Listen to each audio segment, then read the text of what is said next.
Hello friends. So ప్రతిసారి harvesting చేసినప్పుడల్లా కూడా ఈ పండ్లు అయితే మాత్రం ఇంత నిండుగా కలర్ చూస్తూ ఉంటే ప్రతిసారి మీకు షేర్ చేసుకోవాలి అనిపిస్తుంది. ఎంత మంచిగా చెట్టు నిండా మొత్తం పండ్లు కాసాయో అనేది. ఎందుకంటే సో ఒకసారి వెయిట్ చేయడం వెనకాల సో వీటికి ఎంత కేరింగ్ తీసుకుని ఉంటాము అనేది ప్రతి గార్డెన్లో అంటే టెర్రస్ గార్డెన్ పెంచే వాళ్ళకి, మొక్కలు పెంచే వాళ్ళకి తెలిసే ఉంటుంది. సో చిన్న మొక్క తెచ్చినప్పటి నుంచి కూడా కేరింగ్ చేస్తూ ఉంటాము. కొన్నిసార్లు తొందరగా 1 ఇయర్ లోపల లేదంటే వెయిట్ చేసే కొద్దీ పండ్లు రాకుంటే సో ఎందుకు మా ఇంట్లో రావట్లేదు అని అనుకుంటూ ఉంటాం కదా. సో లాస్ట్కి ఫైనల్కి సక్సెస్ అయితే ఇలా ఉంటుందన్నమాట.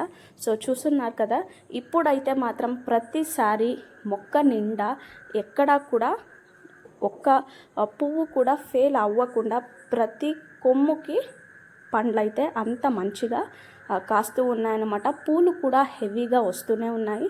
సో అందుకనే ఎవరైనా బార్బడాస్ చెర్రీ మొక్కని పెంచుతూ ఉంటే సో ఇంకా పండ్లు రావట్లేదు మా మొక్కకి అంటే వెయిట్ చేయండి. నీళ్ళలో వేసినా సరే లేదంటే పెద్ద పెద్ద పాట్లో మీరు షిఫ్ట్ చేస్తూ ఉన్నా సరే మొక్క ఎదిగే కొద్దీ మీకు ఫైనల్గా ఒక రోజైతే మంచిగా పండ్లనే వస్తాయి. ఎంత మంచిగా మా మొక్కలో వచ్చాయి.